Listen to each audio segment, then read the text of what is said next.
اچھا جی، آج کا ہمارا سبق ہے رکوع نمبر 4 سورۃ البقرہ کا۔ اعوذ باللہ من الشیطان الرجیم، بسم اللہ الرحمن الرحیم۔ وَإِذْ قَالَ رَبُّكَ لِلْمَلَائِكَةِ إِنِّي جَاعِلٌ فِي الْأَرْضِ خَلِيفَةً قَالُوا أَتَجْعَلُ فِيهَا مَن يُفْسِدُ فِيهَا وَيَسْفِكُ الدِّمَاءَ وَنَحْنُ نُسَبِّحُ بِحَمْدِكَ وَنُقَدِّسُ لَكَ قَالَ إِنِّي أَعْلَمُ مَا لَا تَعْلَمُونَ وعلم آدم الأسماء كلها ثم عرضهم على الملائكة فقال أنبئوني بأسماء هؤلاء إن كنتم صادقين قالوا سبحانك لا علم لنا إلا ما علمتنا إنك أنت العليم الحكيم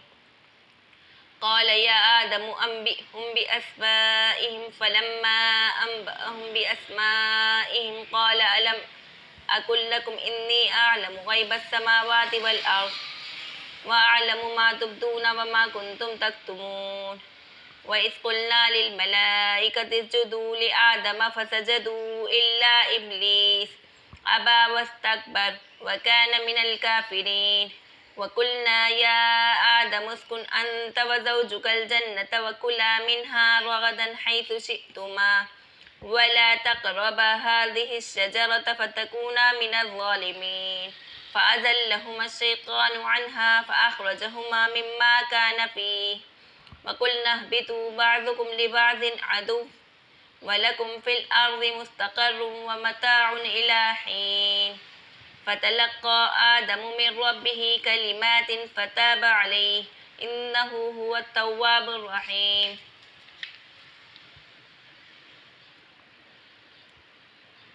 قُلْنَا اهْبِطُوا مِنْهَا جَمِيعًا فَإِمَّا يَأْتِيَنَّكُم مِّنِّي هُدًى فَمَن تَبِعَ هُدَايَ فَلَا خَوْفٌ عَلَيْهِمْ وَلَا هُمْ يَحْزَنُونَ والذين كفروا وكذبوا بآياتنا أولئك أصحاب النار هم فيها خالدون وَإِذْ قَالَ اور جب کہا تیرے رب نے ربک للملائکۃ فرشتوں سے انی جاعل فی الارض خلیفہ کہ میں بنانے والا ہوں زمین میں ایک نائب قالوا فرشتوں نے کہا اتجعل فیہا من یفسد فیہا کیا قائم کرتا ہے تو زمین میں اس کو جو فساد کرے اس میں وَيَسْفِكُ الدِّمَاءَ اور اس میں خون بہائے وَنَحْنُ نُسَبِّحُ بِحَمْدِكَ وَنُقَدِّسُ لَكَ اور ہم پڑھی رہتے ہیں تیری خوبیاں اور یاد کرتے ہیں تیری پاک ذات کو قَالَ فرمایا اللہ تعالیٰ نے إِنِّي أَعْلَمُ مَا لَا تَعْلَمُونَ مجھ کو معلوم ہے جو تم نہیں جانتے وَعَلَّمَ آدَمَ الْأَسْمَاءَ اور سکھلا دیے اللہ تعالیٰ نے آدم کو سب چیزوں کے نام ثم عرضهم على الملائکۃ پھر سامنے کیا ان سب چیزوں کو فرشتوں کے فقال انبئونی باسماء هؤلاء ان کنتم صادقین پھر فرمایا اللہ تعالیٰ نے بتاؤ مجھ کو نام ان کے اگر تم سچے ہو قالوا فرشتوں نے کہا سبحانک پاک ہے تو اللہ لا علم لنا الا ما علمتنا ہم کو معلوم نہیں مگر جتنا تو نے ہم کو سکھلایا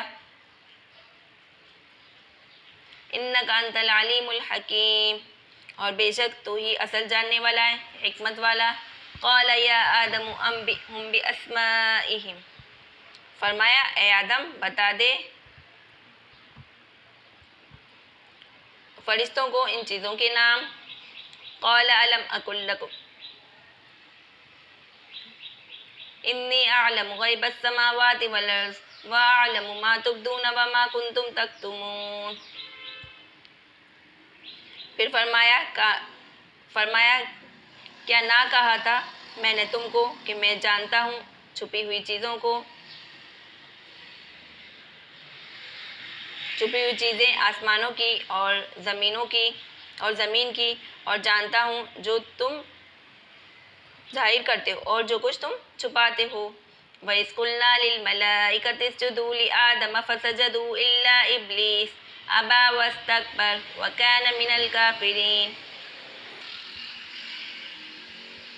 اور جب ہم نے حکم دیا فرشتوں کو کہ سجدہ کرو آدم کو تو سب سجدے میں گر پڑے مگر شیطان اس نے نہ مانا اور تکبر کیا اور تھا وہ کافروں میں کا وَقُلْنَا يَا آدَمُ اسْكُنْ أَنْتَ وَزَوْجُكَ الْجَنَّةَ وَكُلَا مِنْهَا رَغَدًا حَيْثُ شِئْتُمَا وَلَا تَقْرَبَا هَٰذِهِ الشَّجَرَةَ فَتَكُونَا مِنَ الظَّالِمِينَ وَإِذْ قُلْنَا اور ہم نے کہا اے آدم رہا کر تو اور تیری عورت جنت میں وَكُلَا مِنْهَا اور کھاؤ اس میں جو چاہو رغداً حیث شئتما جہاں کہیں سے چاہو ولا تقربا اور مت پاس جانا هذه الشجرة اس درخت کے فتکونا من الظالمین پھر تم ہو جاؤ گے ظالم فأزلهما الشیطان عنها فأخرجهما مما كان فيه پھر گمراہ کیا ہلا دیا ان کو شیطان نے فَأَخْرَجَهُمَا مِمَّا كَانَ فِيهِ اس جگہ سے پھر نکالا ان کو عزت اور راحت کی جگہ سے جس میں وہ تھے وَقُلْنَا اهْبِطُوا اور ہم نے کہا تم سب اترو بَعْضُكُمْ لِبَعْضٍ عَدُوٌّ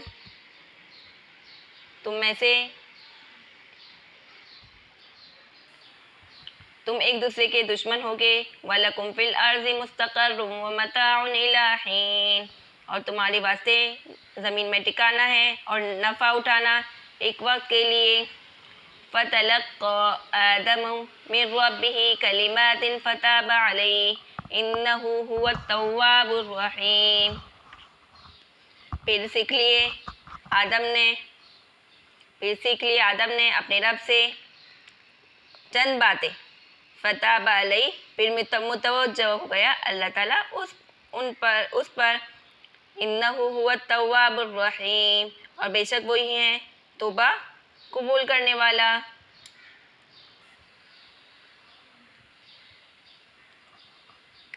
قلنا اهبطوا منها جميعا ہم نے حکم دیا نیچے جاؤ یہاں سے تم سب فَإِمَّا يَأْتِيَنَّكُم مِّنِّي هُدًى فَمَن تَبِعَ هُدَايَ فَلَا خَوْفٌ عَلَيْهِمْ وَلَا هُمْ يَحْزَنُونَ پھر اگر تم کو پہنچے میری طرف سے ہدایت تو جو چلا میری ہدایت پر نہ خوف ہوگا ان پر اور نہ وہ غمگین ہوں گے وَالَّذِينَ كَفَرُوا وَكَذَّبُوا بِآيَاتِنَا اور جو لوگ منکر ہوئے وَكَذَّبُوا اور جھٹلایا بِآيَاتِنَا ہماری نشانیوں کو أُولَئِكَ أَصْحَابُ النَّارِ وہ ہیں دوزخ میں جانے والے ہم فیہا خالدون اور اس میں ہمیشہ رہیں گے اچھا جی معارف و مسائل کی بات کرتے ہیں تو پہلے ربط پچھلی آیت سے دیکھ لیں پچھلی آیت میں اللہ تعالیٰ کی خاص نعمتوں کا ذکر کر کے انسان کو ناشکری اور نافرمانی سے بچنے کی ہدایت کی گئی اور اس آیت سے آخر رکوع تک 10 آیتوں میں آدم علیہ السلام کا قصہ بھی اس سلسلے میں ذکر فرمایا ہے نعمتیں 2 قسم کی ہوتی ہیں ایک سوری یعنی کھانا پینا روپیہ پیسہ مکان جائیداد دوسری معنوی جیسے عزت آبرو مسرت علم نعمت علم پچھلی آیت میں سوری اور ظاہری نعمتوں کا ذکر تھا اب ان 11 آیتوں میں معنوی نعمتوں کا ذکر ہے کہ ہم نے تمہارے باپ کو دولت علم دی اور مسجود ملائکہ بنانے کی عزت دی اور تم کو ان کی اولاد ہونے کا فخر عطا کیا مینس سمرائز میں یہ ہے کہ اللہ تعالیٰ نے جب آدم علیہ السلام اور دنیا میں اس کی خلافت قائم کرنے کا ارادہ کیا تو فرشتوں سے بظاہر امتحان لینے کے لیے اس ارادے کا ذکر فرمایا جس میں اشارہ تھا کہ وہ اس معاملے میں اپنی رائے کا اظہار کریں فرشتوں نے رائے یہ پیش کی کہ انسانوں میں تو ایسے لوگ ہوتے ہیں جو فساد اور خون ریزی کرتے ہیں ان کی زمین کی خلافت اور انتظام کرنا مناسب نہیں اس کام کے لیے تو فرشتے زیادہ مناسب معلوم ہیں کیونکہ فرشتے اللہ کے معصوم مخلوق ہیں تو اب معصوم کے مقابلے میں غیر معصوم کو لانا یہ مناسب نہیں ہے تو ان کا نیکی کیونکہ ان کی فرشتوں کی فطرت میں نیکی ہے برائی کا صدور ناممکن ہے اور وہ مکمل اطاعت گزار ہیں انتظامات بھی درست سنبھال لیں گے اللہ تعالیٰ نے ان کی رائے کو غلط ہونے کا اظہار اول ایک حاکمانہ طرز سے کیا خلافت عرضی کی حقیقت ان کی ضروریات سے تم واقف نہیں اس کو میں ہی مکمل جانتا ہوں اب فرشتوں سے ایک گفتگو تھی، وہ مسلط پر مبنی تھی کہ یعنی اللہ تعالیٰ کو فرشتوں کا مجلس میں اس واقعے کا اظہار کس حیثیت سے تھا؟ کیا ان سے مشورہ طلب تھا، یا ان کو اطلاع دینی مقصود تھی، یا فرشتوں کی زبان سے ان کی رائے کا اظہار جاننا تھا؟ یہ بات مشورے کی ضرورت ہوتی تو جب یعنی جو کم عقل بصیرت والے ہوتے ہیں وہ دوسرے اوقات سے اہل دانش سے مشورہ طلب کرتے ہیں، تو ایسے صورت میں جہاں دوسروں کے حقوق بھی مساوی ہوں تو ان کی رائے کے لیے مشورہ ہوتا ہے۔ اب یہاں تو ایسی بات تھی نہیں، اللہ پاک تو ذرے ذرے کا علم رکھتے ہیں، ظاہر و باطن ہر چیز کے علم و بصر ان کے اللہ پاک کے سامنے ہے، ان کو کیا ضرورت ہوتی ہے کسی سے مشورہ لیں۔ تو یہاں پر حقیقت یہ ہے کہ ان کو اللہ پاک کو ضرورت نہیں تھی مشورے کی، مگر صورت مشورے کی بنائی گئی جس میں مخلوق کو سنت مشورہ کی تعلیم دی گئی۔ جیسے نبی پاک صلی اللہ علیہ وسلم کو صحابہ سے مشورہ لینے کی ہدایت قرآن میں فرمائی گئی، حالانکہ آپ تو صاحب وحی ہیں، تمام معاملات تمام پہلو آپ کے بذریعہ وحی بتائے گئے، مگر آپ کے ذریعے مشورے کی سنت جاری کرنے اور امت کو سکھانے کے لیے آپ صلی اللہ علیہ وسلم کو مشورے کی تاکید کی گئی۔ غرض فرشتوں میں اس واقعے کا اظہار ایک فائدہ تو تعلیم مشورہ کا حاصل ہوا، دوسرا فائدہ الفاظ قرآنی کے اشارے سے معلوم ہوا کہ انسان کی پیدائش سے پہلے فرشتے یہ سمجھتے تھے کہ افضل اعلیٰ مخلوق اللہ تعالیٰ کی پیدا ہیں، وہ اب اللہ مخلوق پیدا نہیں کریں گے۔ تو حضرت ابن عبداللہ بن عباس سے ایک روایت ہے کہ خلقت الآدمہ سے پہلے فرشتے آپس میں کہتے تھے لن یخلق اللہ خلقا اکرم علیہ منا ولا اعلم، یعنی اللہ تعالیٰ کوئی مخلوق ہم سے افضل و عالم پیدا نہیں فرمائیں گے۔ تو اللہ تعالیٰ کے علم میں تھا کہ ایک ایسی مخلوق بھی پیدا کرنا ہے جو تمام مخلوقات سے زیادہ افضل و عالم ہو، اور جس کو اپنی خلافت و نیابت کا خلقت عطا فرمایا جائے۔ اس لیے فرشتوں کی مجلس میں آدم علیہ السلام کو پیدا کرنے اور زمین پر نائب بنانے کا ذکر کیا گیا کہ وہ اپنے خیال کا اظہار کریں۔ چنانچہ فرشتوں نے اپنی رائے کا اظہار کیا کہ آپ زمین میں خلیفہ بنا رہے ہیں، وہ تو شر و فساد کا مادہ ہیں، اور دوسروں کی اصلاح زمین میں امن و امان کو کیسے قائم رکھ سکتے ہیں، وہ خون ریزی کا مرتکب ہوں گے۔ اس کے برعکس فرشتوں میں شر و فساد کا مادہ نہیں، معصوم ہیں، تو معصوم کی جماعت کے ہوتے ہوئے غیر معصوم مخلوق پیدا کرنے کے یہ کام اس کے حوالے کرنا، اس کو ترجیح دینا کس حکمت پر مبنی؟ تو اللہ پاک نے جواب دیا انی اعلم ما لا تعلمون، یعنی خلافت الہیہ کی حقیقت اور اس کے لوازم سے واقف نہیں، اس لیے سمجھ رہے ہو کہ ایک معصوم مخلوق ہی اس کو انجام دے سکتے، اور اس کی پوری حقیقت کو ہم ہی جانتے ہیں۔ اس میں یہ بات مینشن ہے کہ علم کی جو ودیت ہے، وہ علم کی جو خصلت وہ آدم علیہ السلام کو دی گئی، ودیت کی گئی، فرشتوں کی فطرت و جبلت اس کے مناسب نہ تھی، اور سب آدم علیہ السلام کو سکھلائے گئے اور نام بتلائے بھی گئے۔ دنیا کی نافع و مضر چیزوں کے خاص آثار ہر جاندار اور ہر قوم کی مزاج اور طباعی اور ان کے آثار چیزوں کے معلوم کرنے کی طبیعت ملکی متحمل نہیں۔ فرشتے کیا جانے بھوک کیا ہوتی ہے، پیاس کیا ہوتی ہے، نفسانی جذبات کا اثر کیا ہوتا ہے، کس چیز سے نشے کس طرح پیدا ہوتا ہے، سانپ بچھو کا زہر کس طرح بدن پر اثر کرتا ہے۔ تو اللہ تعالیٰ نے آدم علیہ السلام کو یہ تعلیم تنہائی میں فرشتوں سے میں دی، یہ قرآنی تفسیر سے ثابت نہیں۔ اس لیے ہو سکتا ہے کہ تعلیم سب کے لیے عام ہو، مگر تعلیم سے فائدہ اٹھانا آدم علیہ السلام کی طبیعت میں تھا، وہ سیکھ گئے، فرشتوں کی فطرت میں نہ تھا، وہ نہ سیکھ سکے، اس لیے یہاں تعلیم کو آدم علیہ السلام کی طرف منسوب کیا، یعنی انسان کو علم کی بنا پر فرشتوں پر فوقیت حاصل ہوئی۔ اب اللہ تعالیٰ کی قدرت میں تو سب کچھ ہے، وہ فرشتوں کا مزاج طبیعت بدل کر بھی یہ سب چیزیں سکھا سکتے تھے، ان کو کیوں نہیں سکھایا؟ مگر اس وقت حاصل تو یہ ہوا کہ فرشتوں کو ہی انسان کیوں نہ بنا دیا، کیونکہ اگر فرشتوں کی جبلت اور فطرت کو بدلا جاتا تو پھر فرشتے نہ رہتے بلکہ انسان ہی ہو جاتے۔ خلاصہ زمینی مخلوقات کے اسماء، ان کے خاص آثار کا آدم علیہ السلام کو علم دیا گیا جو فرشتوں کے بس کا نہیں تھا۔ پھر ان مخلوقات کو فرشتوں کے سامنے کر کے سوال کیا گیا کہ اگر تم اپنے خیال میں سچے ہو تو ہم سے زیادہ کوئی مخلوق علم و افضل پیدا نہیں ہوگی، عالم و افضل، تو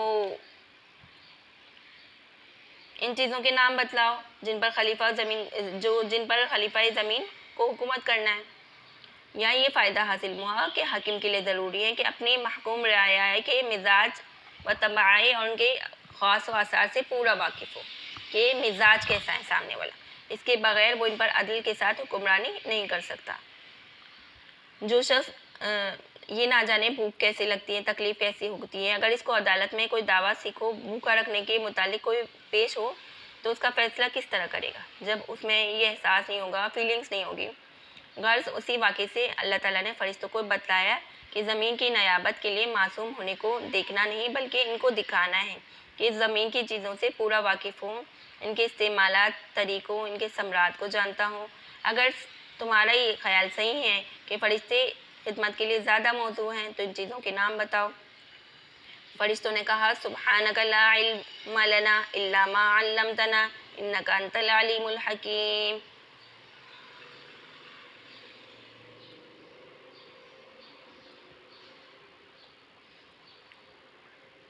پاک ہیں آپ کو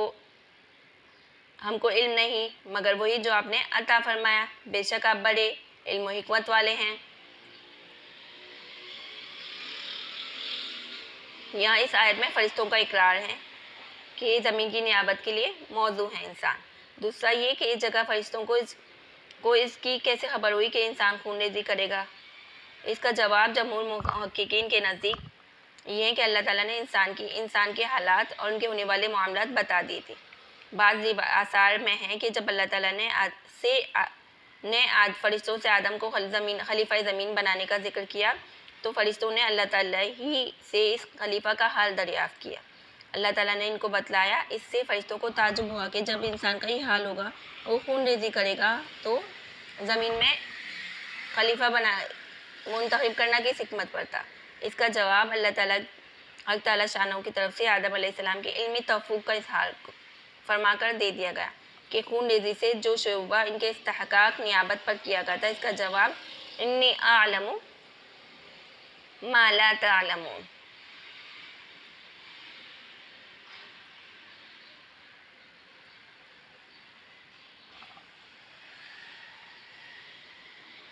یعنی یہی چیز در حقیقت ان کی اہلیت کا بڑا سبب ہے کیونکہ نیابت زمین کی ضرورت ہی رفع فساد کے لیے، جہاں فساد نہ ہوا خلیفہ اور نائب کی کیا ضرورت؟ خلیفہ فرشتے بالکل معصوم ہیں، مخلوق پیدا کیے گئے، ان سے خطا کا صدور ہی نہیں ہو سکتا، اور شیاطین پیدا کیے گئے جس میں نیکی اور بھلائی کی صلاحیت نہیں، لیکن انسان خیر و شر، نیکی و بدی کا مخلوط مجموعہ ہے جس میں خیر و شر کے جذبات ہیں، اور جو جذبات شر کو مغلوب کر کے خیر کے میدان میں آگے بڑھیں اور رضا خداوندی کا خلعت حاصل کریں۔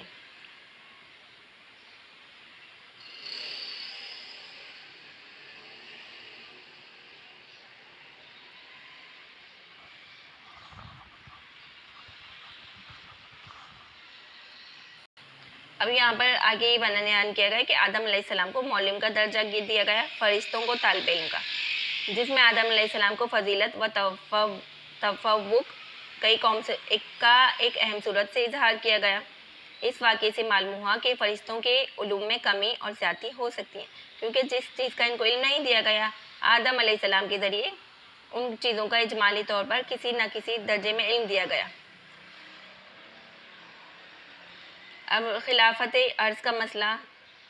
نکل آیا کہ اقتدار اعلیٰ تمام کائنات پوری زمین پر اللہ تعالیٰ کا ہے، جیسے کہ قرآن کی آیت ہے ان الحکم الا للہ لہ الملک السماوات والارض الا لہ خلق الامر وغیرہ۔ زمین کے انتظامات اللہ کی طرف سے نائب ہیں جو باذن خداوندی زمین پر سیاسی حکومت اور بندگان خدا کی تعلیم و تربیت کا کام اور احکام الہیہ کو نافذ کرنے، اور اس خلیفہ و نائب کو تقرر بلا واسطہ خود اللہ تعالیٰ کی طرف سے ہوتا ہے، اس میں کسی کے کسب و عمل کو دخل نہیں۔ اسی لیے پوری امت کا اجماعی عقیدہ ہے کہ نبوت کوئی چیز نہیں جس کو اپنی سعی سے حاصل کر لے، بلکہ اللہ تعالیٰ ہی خود اپنے علم و حکمت کے تقاضے سے خاص افراد کو چن لیتے ہیں اور خلیفہ اور نائب اور نبی اور رسول بناتے ہیں۔ قرآن کریم میں اللہ کا ارشاد اللہ یصطفی من الملائکۃ رسلا ومن الناس ان اللہ سمیع بصیر۔ اللہ تعالیٰ منتخب فرماتا ہے فرشتوں میں سے اپنے رسول اور انسانوں میں سے، بے شک اللہ تعالیٰ سننے والا اور دیکھنے والا ہے۔ اللہ اعلم حیث یجعل رسالتی، اللہ ہی خوب جانتا ہے کہ اپنی رسالت کس کو عطا فرمائے۔ یعنی انبیاء کا سلسلہ حضرت آدم سے نبی پاک صلی اللہ علیہ وسلم تک ایک ہی انداز میں چلتا رہا۔ آپ صلی اللہ علیہ وسلم خاتم النبیین اس زمین پر اللہ کے آخری خلیفہ ہو کر بہت سی اہم خصوصیات کے ساتھ تشریف لائے۔ اب نبی پاک صلی اللہ علیہ وسلم زمین میں اللہ کے آخری خلیفہ ہیں، تو آپ کی خصوصیات، آپ کو اقتدار پوری دنیا کی دونوں قوموں پر حاوی ہے، جنات و انس۔ قل یا ایھا الناس انی رسول اللہ الیکم جمیعا الذی لہ ملک السماوات والارض۔ آپ صلی اللہ علیہ وسلم کہہ دیجئے، اے لوگو، میں اللہ کا رسول ہوں تم سب کی طرف۔ اللہ وہ ذات ہے جس کے قبضے میں ہے ملک آسمانوں اور زمین کا۔ صحیح مسلم کی حدیث میں ہے، نبی پاک صلی اللہ علیہ وسلم نے فرمایا، مجھے تمام انبیاء کی 6 چیزوں میں فضیلت ہے۔ ان میں سے ایک ہے کہ آپ کو تمام عالم کا نبی اور رسول بنا کر بھیجا گیا، نمبر 1۔ نمبر 2، خاتم الانبیاء کے پچھلے انبیاء کی خلافت و نیابت خاص ملکوں اور قوموں تک محدود تھی، لیکن ہمارے پہلے رسول کی خلافت و نیابت ختم ہو کر نئے رسول کی خلافت قائم ہو جاتی، لیکن ہمارے نبی نے خاتم الانبیاء بنایا آپ صلی اللہ علیہ وسلم کو اللہ نے، اور آپ کی خلافت و نیابت قیامت تک جاری رہے گی۔ اس کا زمانہ بھی کوئی مخصوص نہیں، بلکہ جب تک زمین و آسمان قائم اور زمانہ موجود ہے وہ بھی قائم ہے۔ تیسری صفت ہے کہ انبیاء کی تعلیمات و شریعت ایک زمانے تک مخصوص رہتی ہے، پھر اس میں تحریفات ہوتی ہیں اور کالدم ہو جاتی ہیں، اور کوئی دوسرا رسول اور دوسری شریعت بھیج دی جاتی ہیں۔ آپ صلی اللہ علیہ وسلم کی خصوصیتیں ہیں کہ آپ کا دین، آپ کی شریعت قیامت تک محفوظ ہیں، اور قرآن مجید کے الفاظ معنی سب اللہ تعالیٰ نے اس کی حفاظت کی ذمہ داری خود لے لی، جیسے اللہ کا ارشاد، انا نحن نزلنا الذکر وانا لہ لحافظون۔ خلاصہ یہ کہ پچھلے انبیاء کی کتاب اور صحیفے سب منحرف ہو گئے اور گم ہو گئے، غلط باتیں لوگوں نے شامل کر لی، لیکن آپ صلی اللہ علیہ وسلم کو جو کتاب دی گئی وہ تمام قیامت تک محفوظ ہے۔ نہ اب نئی کتاب کی ضرورت ہے، نہ خلیفہ اللہ کی گنجائش۔ چوتھی صفت خصوصیت یہ ہے کہ پچھلے انبیاء کی خلافت اور نیابت محدود زمانے تک تھی۔ ہر نبی اور رسول کے بعد دوسرا نبی من جانب اللہ مقرر ہوتا اور نیابت کا کام سنبھال لیتا، مگر نبی پاک صلی اللہ علیہ وسلم کا زمانہ خلافت قیامت تک دنیا ہے، اس لیے قیامت تک زمین میں خلیفہ اللہ ہے۔ آپ کی وفات کے بعد نظام عالم کے لیے جو نائب ہوگا وہ خلیفۃ الرسول ہوگا، آپ کا نائب ہوگا۔ صحیح بخاری کی حدیث میں آپ صلی اللہ علیہ وسلم نے فرمایا، بنی اسرائیل کی سیاست، حکومت ان کے انبیاء کا کام کرتے تھے، ایک نبی فوت ہوتا تو دوسرا نبی آ جاتا، اور خبردار میرے بعد کوئی نبی نہیں، لا نبی بعدی وسیکون خلفاء فیکثرون، ہاں میرے خلیفہ ہوں گے اور بہت ہوں گے۔ اور پانچویں صفت یہ بتائی کہ نبی پاک آپ کے بعد امت کے مجموعے کو اللہ نے وہ مقام عطا کیا جو انبیاء کو ہوتا تھا، یعنی امت کے مجموعے کو معصوم قرار دیا۔ آپ کی امت کبھی گمراہی پر جمع نہیں ہوگی۔ فرمایا نبی کریم صلی اللہ علیہ وسلم نے، میری امت کبھی گمراہی پر مجتمع نہیں ہوگی۔ اس حدیث سے معلوم ہوا کہ میری امت میں ہمیشہ ایک جماعت حق پر ہوگی، دنیا کتنی بدل جائے مگر ایک جماعت حق کی حمایت ہمیشہ کرتی رہے گی، اور انجام کار وہی غالب رہے گی۔ واضح ہوا کہ پوری امت گمراہی پر کبھی بھی جمع نہیں ہوگی۔ خلفائے راشدین کے آخری حد تک یہ سلسلہ خلافت چلتا رہا، اور اس کے بعد ان کے فیصلے صرف دینی اور ہنگامی فیصلوں کی حیثیت نہیں رکھتے بلکہ محکم دستاویزات کی حیثیت رکھتے ہیں۔ خود نبی پاک صلی اللہ علیہ وسلم کا فرمان کہ میری سنت کو لازم پکڑو، اور خلفائے راشدین کی سنت کو بھی۔ اب خلفائے راشدین کے بعد کچھ طواف الملکی کا آغاز ہوا، مختلف خطوں میں مختلف امیر بنائے گئے، ان میں سے کوئی بھی خلیفہ کہلانے کا مستحق نہیں۔ ہاں کسی قوم یا کسی ملک کا امیر خاص کہا جا سکتا ہے، اور جب پوری قوم دنیا کے مسلمانوں کا اجتماع کسی ایک فرد پر متعذر ہو گیا اور ہر ملک ہر قوم کا علیحدہ علیحدہ بنانے کی رسم چل گئی، تو مسلمانوں نے اس تقرر اسی اسلامی نظریے کے تحت جاری کیا کہ ملک کے مسلمانوں کی اکثریت جس کو امیر منتخب کریں وہی اس کا سربراہ ہوگا اور اولو الامر کہیں گے، جیسے کہ قرآن مجید میں اللہ پاک کا ارشاد وَأَمْرُهُمْ شُورَىٰ بَيْنَهُمْ کے عموم سے اس پر استدلال کیا۔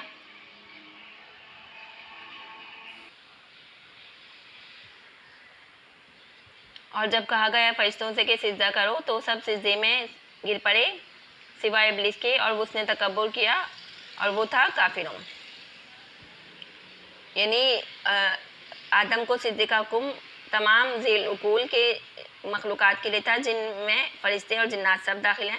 مگر فرشتوں کے ذکر پر اس لیے اکتفا کیا کہ وہ سب سے افضل اور اشرف ہیں۔ آدم علیہ السلام کی تعظیم کا حکم ان کو دیا گیا تو جنات کو بدرجہ اولا اس کا حکم شامل تھا۔ یہاں پر ایک مسئلہ مینشن کر دیں کہ سجدہ تعظیمی پہلی امتوں میں تھا، اسلام میں ممنوع ہے، جیسے یوسف علیہ السلام کے والدین اور بھائیوں کا مصر پہنچنے کے بعد یوسف علیہ السلام کو سجدہ کرنا، تو بظاہر ہے کہ سجدہ عبادت کے لیے نہیں ہو سکتا، تعظیم کے لیے تھا۔ غیر اللہ کی عبادت کفر و شرک ہے، کسی وقت کسی شریعت میں جائز نہیں ہے۔ ہمارے زمانے میں سلام، محاسبہ، معانقہ، دست بوسی یا تعظیم کے لیے کھڑے ہو جانا ہی کافی ہے۔ پہلے انبیاء کی سابقین کی شریعت میں بڑوں کو سجدہ تعظیم اور تحیہ کے لیے سجدہ مباح تھا، شریعت محمدی میں منسوخ ہوا، بڑوں کی تعظیم کے لیے صرف سلام محاسبہ کی اجازت ہے، رکوع سجدہ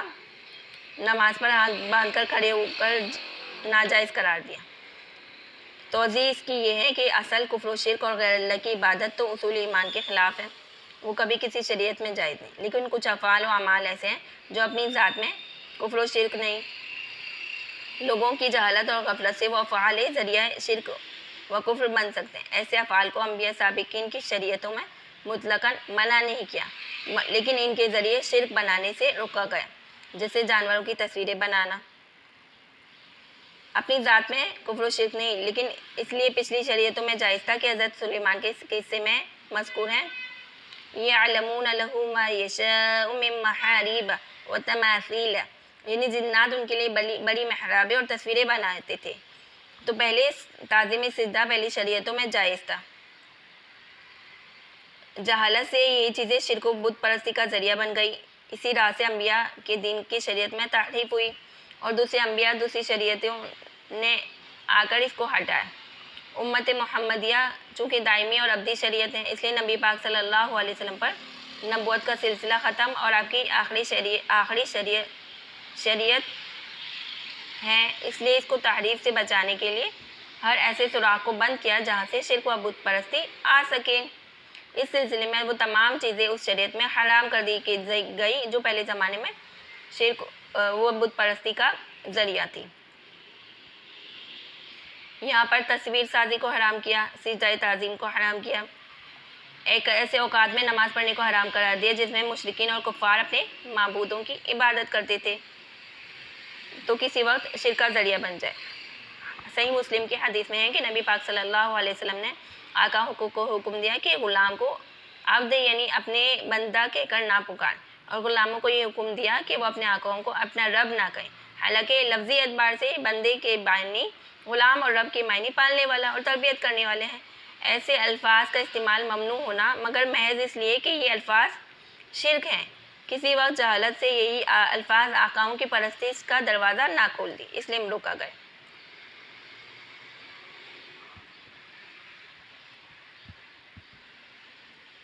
بعض علماء نے فرمایا کہ نماز جس میں چاروں افعال کھڑے ہونا، بیٹھنا، سجدہ، رکوع، تو ان سے پہلے دو کھڑے ہونا اور بیٹھنا تو ایسے کام ہے جو عادتاً انسان ضرورتوں کے لیے بھی کرتا ہے اور عبادت میں نماز میں بھی کیا جاتا ہے، مگر رکوع اور سجدہ ایسے افعال ہیں جو انسان عادتاً نہیں کرتا، وہ عبادت کے ساتھ ہی مخصوص ہے، اس لیے ان دونوں کو شریعت محمدی میں عبادت ہی کا حکم دے کر غیر اللہ کے لیے ممنوع کر دیا۔ اب سوال یہ ہے کہ یہ سجدہ تعظیمی کا جواز قرآن کی مذکورہ آیت سے ثابت ہے، تو شریعت محمدیہ میں اس کا منسوخ ہونا قرآن سے تو ثابت نہیں لیکن متواتر احادیث سے ثابت ہے، جس میں نبی پاک صلی اللہ علیہ وسلم نے بتایا سجدہ تعظیم کو حرام قرار دیا گیا کہ غیر اللہ کو تعظیمی سجدہ قرار دیتا تو اللہ کے نبی نے فرمایا اگر غیر اللہ کے لیے سجدے کو تعظیمی کو جائز قرار دیتا تو بیوی کو حکم دیتا کہ وہ شوہر کو سجدہ کرے۔ یہ حدیث 20 صحابہ کی روایت سے ثابت ہے۔ اصول حدیث کی معروف کتاب تدریب الراوی ہے، جس کی روایت میں 10 صحابہ کو نقل فرما دیا تو وہ حدیث متواتر ہو جاتی ہے، جو قرآن کی طرح قطعی ہی ہیں تو 20 صحابہ سے منقول ہیں۔ یہ 20 صحابہ کی روایتیں علامہ حکیم التھانوی رحمہ اللہ نے جمع فرمائی۔ ابلیس کو طاؤس الملائکہ علم کی وجہ سے رتبہ حاصل تھا، لیکن علماء نے فرمایا کہ اس کے تکبر جو تھا اس کے اندر، اس کے سبب اللہ پاک نے اس کے علم و فہم معرفت کی دولت جو تھی وہ اس سے سلب کر لی۔ وَقُلْنَا يَا آدَمُ اسْكُنْ أَنْتَ وَزَوْجُكَ الْجَنَّةَ وَكُلَا مِنْهَا رَغَدًا حَيْثُ شِئْتُمَا، اور ٹھہرو تم اور تمہاری بڑی بیوی جنت میں۔ رغدن کے معنی لغت میں اس نعمت اور رزق کو کہا جاتا ہے جس کے حاصل کرنے میں محنت و مشقت نہ ہو اور اتنی کثیر ہو کہ اس کے ختم ہونے کا خطرہ بھی نہ ہو۔ آدم علیہ السلام کو فرمایا، آدم و حوا علیہم السلام کو فرمایا کہ جنت کے پھل بافراغت استعمال کرتے رہو، نہ ان کے حاصل کرنے میں تمہیں محنت کی ضرورت، نہ فکر کہ غذا ختم ہوگی۔ اب یہ ممنوعیت یہاں پہ ہے وَلَا تَقْرَبَا هَٰذِهِ الشَّجَرَةَ فَتَكُونَا مِنَ الظَّالِمِينَ، مخصوص درخت کی طرف اشارہ کیا کہ پھل نہ کھاؤ۔ قرآن نے اس درخت کا نام معین نہیں کیا، کسی مستند حدیث میں بھی تعین مذکور نہیں ہے، لیکن ائمہ تفسیر میں کسی نے گندم کا درخت قرار دیا، کسی نے انگور کا، کسی نے انجیر کا، مگر جس کو قرآن و حدیث نے مبہم چھوڑا، ہم اس کو متعین کرنے کی ضرورت ہی کیا ہے؟ فَتَكُونَ مِنَ الظَّالِمِينَ، اگر کھایا تو ظالموں میں داخل ہو جاؤ گے۔ فَأَزَلَّهُمَا الشَّيْطَانُ، ذلہ کے معنی لغت میں لغزش کے ہیں، اذلال کے معنی کسی کو لغزش دینا، معنی شیطان نے آدم و حوا کو لغزش دی۔ قرآن کے یہ الفاظ صاف اس بات کا اظہار ہیں کہ آدم و حوا کی یہ خلاف ورزی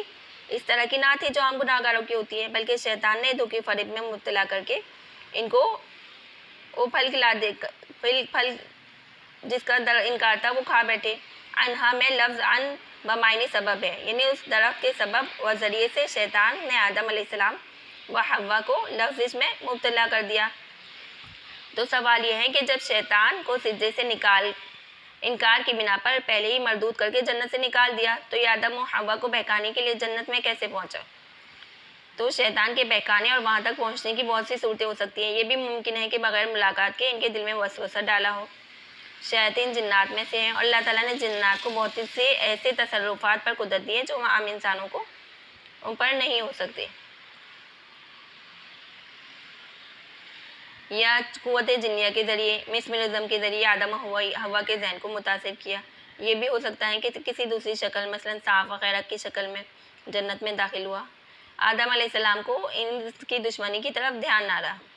قرآن کی آیت قاسمہما انی لکما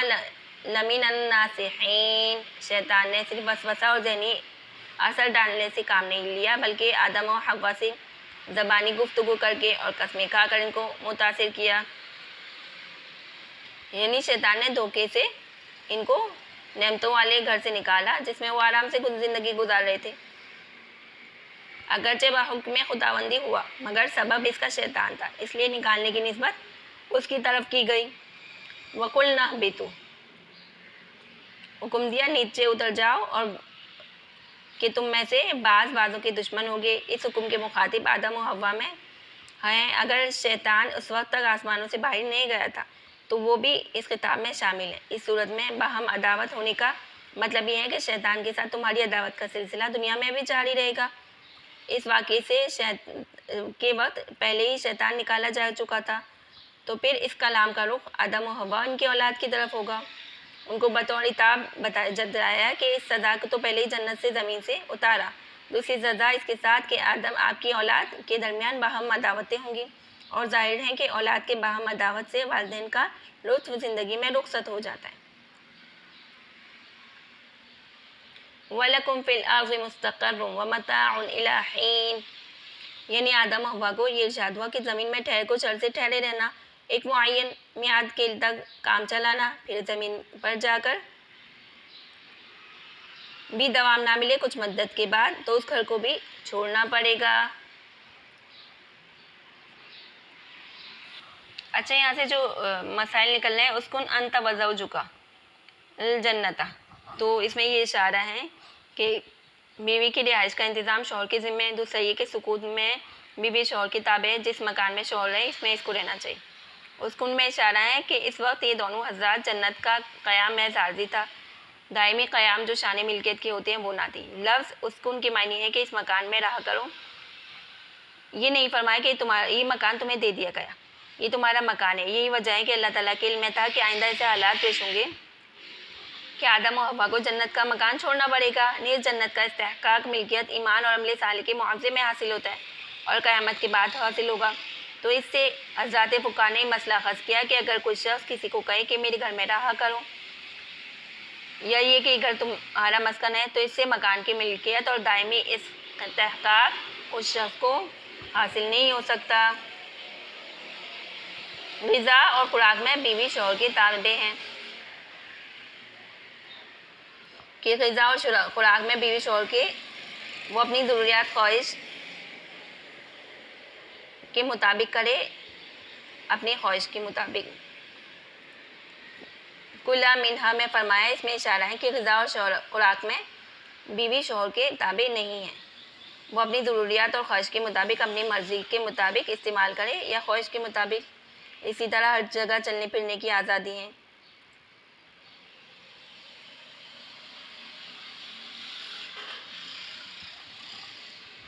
نہ صرف آدم و حوا کو کھانے پینے کی مکمل چیزیں دی گئی بلکہ فرمایا حیث شئتما، چلنے پھرنے اور ہر جگہ کی آزادی تھی۔ صدر ذرائع کا مسئلہ کہ وَلَا تَقْرَبَا هَٰذِهِ الشَّجَرَةَ، درخت کے قریب نہ جاؤ، تو اصل مقصد یہ تھا کہ اس درخت یا اس پھل کو نہ کھاؤ، مگر احتیاطی حکم یہ تھا کہ اس قریب کی نہ جاؤ۔ تو فقہ کا مسئلہ صدر ذرائع سے ثابت ہوا کہ بعض چیزیں اپنی ذات میں ناجائز یا ممنوع نہیں ہوتی، لیکن جب یہ فطرت ہو کہ ان چیزوں کے اختیار کرنے سے کسی چیز کا ناجائز کام میں مطلع ہو جائے تو جائز چیز کو بھی روک دیا جاتا ہے۔ جیسے درخت کے قریب جانا ذریعہ بن سکتا ہے، پھل پھول کھانے کا اس کا ذریعہ بھی منع کیا گیا۔ اس کا نام اصول فقہ کی اصطلاح میں صد ذرائع۔ انبیاء گناہ کبیرہ اور صغیرہ ان سے صادر نہیں ہو سکتے، مگر قرآن کی متعدد آیات سے متعلق ایسے واقعات مذکور ہیں جس سے معلوم ہوتا ہے کہ گناہ سرزد ہوا اور اللہ کی طرف سے ان پر عتاب ہوا، اور آدم علیہ السلام کا قصہ اس میں شامل ہے۔ خطا اور نسیان کی وجہ سے ان کا صدور ہوا۔ کوئی پیغمبر جان بوجھ کر اللہ کی خلاف ورزی نہیں کرتا، بلکہ خطا اور نسیان کے سبب ہوتے ہیں، جس کو شرع اسلام میں گناہ نہیں کہا جا سکتا۔ یہ سہو و نسیان کی غلطی ایسے کاموں میں نہیں ہوتی جن کا تعلق تعلیم و تبلیغ، بلکہ ذاتی اعمال اور افعال میں بھی ایسا سہو ہو سکتا ہے۔ اب آدم علیہ السلام کے قصے میں جو توجیہات لکھی گئی وہ یہ ان میں سے چند یہ ہیں۔ اول یہ کہ آدم علیہ السلام کو منع کیا گیا کہ وہ خاص درخت کی طرف منع کیا کہ اس کے قریب نہیں جانا، اور بلکہ اس جنس کے سارے درخت مراد تھے۔ تو حدیث میں ہیں کہ نبی پاک صلی اللہ علیہ وسلم نے ایک مرتبہ ریشمی کپڑا اور ایک ٹکڑا سونے کا لے کر ارشاد فرمایا کہ یہ دونوں چیزیں میری امت کے مردوں پر حرام ہیں۔ اب حرمت صرف اس کپڑے اور سونے کے ساتھ مخصوص نہیں بلکہ جو آپ صلی اللہ علیہ وسلم کے ہاتھ میں تھے، بلکہ تمام ریشمی کپڑے اور سونے کا یہی حکم ہے۔ یہاں کسی کو وہم ہو سکتا ہے کہ ممانعت جو ہے اس کپڑے اور سونے کے کا ساتھ وابستہ ہو، تو اس طرح شیطان نے یہی وسوسہ ان کے دل میں مزین کیا اور قسمیں کھا کر بارآور کروایا کہ میں خیر خواہ ہوں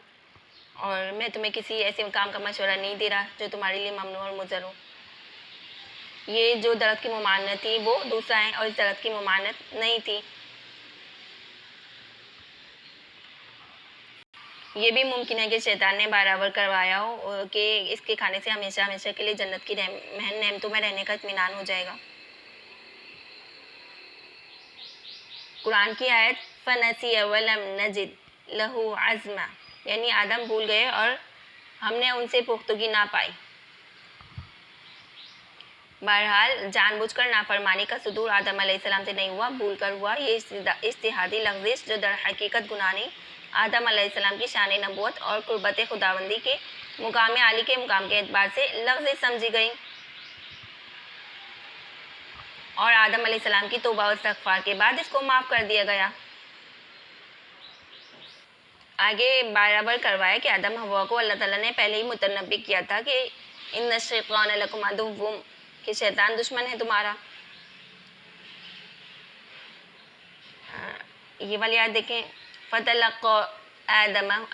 من ربه کلمات فتاب علیہ انہ هو التواب الرحیم، پھر سیکھ لی آدم نے اپنے رب سے چند باتیں، پھر متوجہ ہو گیا اس پر اللہ بے شک وہی ہیں توبہ قبول کرنے والا۔ تلقا کے معنی شوق و رغبت کے ساتھ کسی کا استقبال کرنا، اس کو قبول کرنا، مراد اللہ کی طرف سے جب ان کو توبہ کے کلمات کی تلقین کی گئی تو آدم علیہ السلام نے ان کو قبول کیا۔ کلمات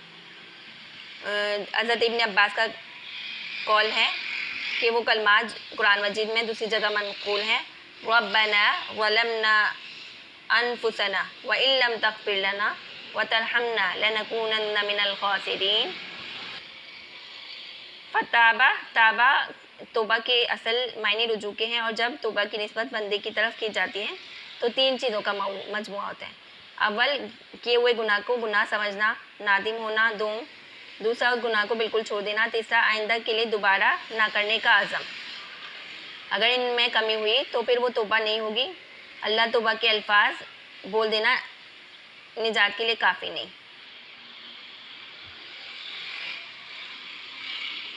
سلف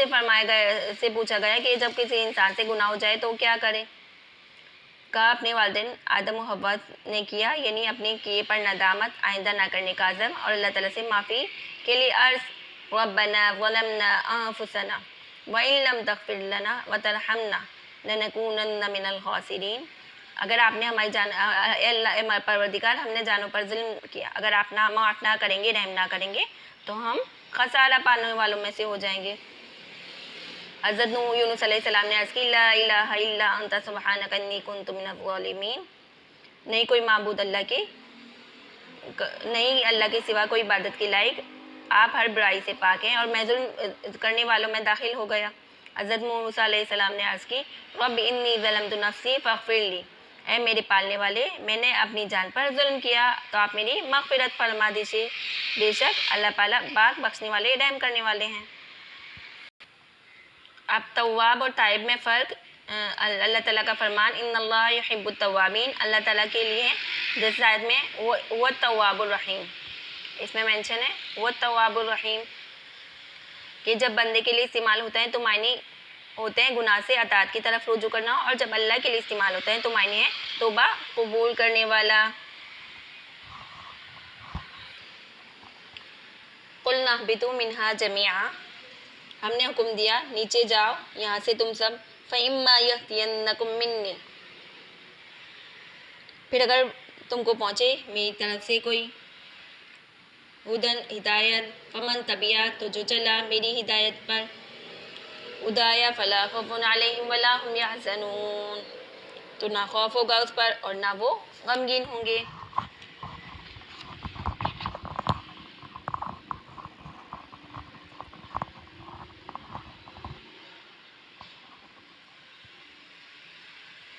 اس میں آسمانی ہدایات کی پیروی کرنے والوں کے لیے دو انعام مذکور ہیں، ایک یہ کہ نہ ان پر خوف ہوگا اور نہ غم۔ اب خوف آئندہ پیش آنے والی کسی مصیبت کے لیے اندیشے کا نام، اور حزن مقصد مراد کے فوت ہو جانے سے پیدا ہونے والے غم کو کہا جائے، تو عیش و راحت کی تمام انواع اقسام کو ان دو الفاظ میں احاطہ کیا گیا کہ آرام و آرائش کا کوئی فرق، کوئی قسم اس سے باہر نہیں۔ پھر ان دونوں لفظوں کی تعبیر کے کوئی فرق نہیں کہ خوف کی نفی تو عام انداز میں کی گئی، مگر حزن کے متعلق یہ نہیں فرمایا لا حزن علیہم، اور مقدم کر کے ولا هم یحزنون۔ جس چیز یا مراد کے فوت ہونے کے غم سے آزاد ہوں، صرف انہی اولیاء کا مقام ہوتا ہے جو اللہ کی دی ہوئی ہدایت کی مکمل پیروی کرتے ہیں. اس کے علاوہ کوئی انسان اس غم سے بچ نہیں سکتا.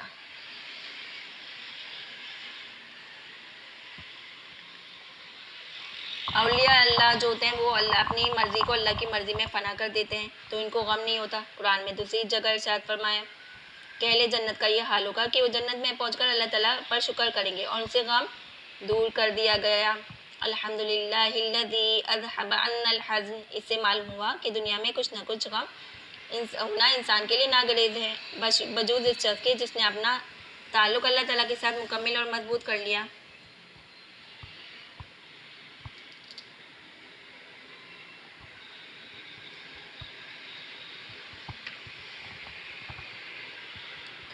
اس کے علاوہ یہ بتایا گیا اس آیت میں کہ